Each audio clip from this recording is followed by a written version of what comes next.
दो गधों की कहानी। नदी किनारे एक छोटा सा गांव बसा हुआ था।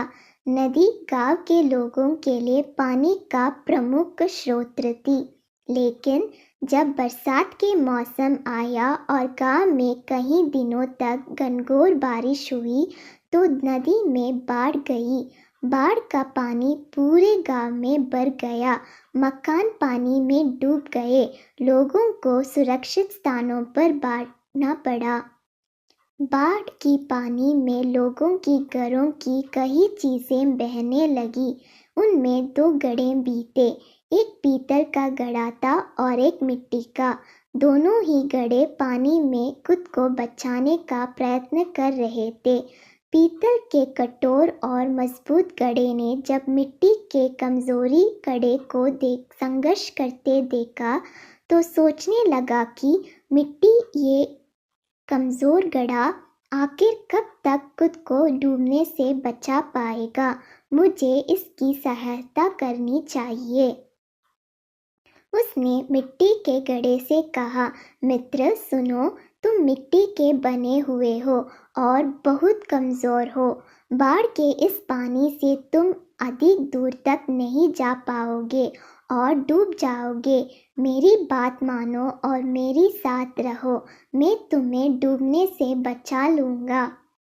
मिट्टी के घड़े ने पीतल के घड़े को देखा और उत्तर दिया, मित्र, तुम्हारी सहायता के प्रस्ताव के लिए धन्यवाद, लेकिन मेरा तुम्हारे आसपास रहना मेरे सलामती के लिए उचित नहीं है।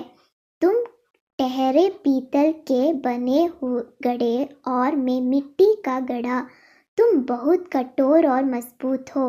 अगर तुम मुझसे टक्कर गए तो मैं तो चकनाचूर हो जाऊंगा। इसलिए तुमसे दूर रहना में ही मेरी भलाई है।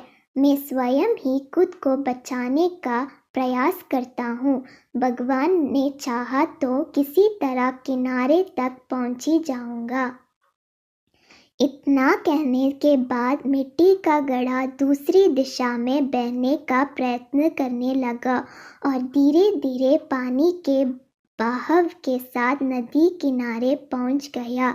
वही दूसरी ओर पीतल का भारी घड़ा भी प्रयत्न करता रहा, लेकिन नदी के पानी के तेज बहाव से खुद को संभाल नहीं पाया। उसमें पानी भर गया और वह डूब गया।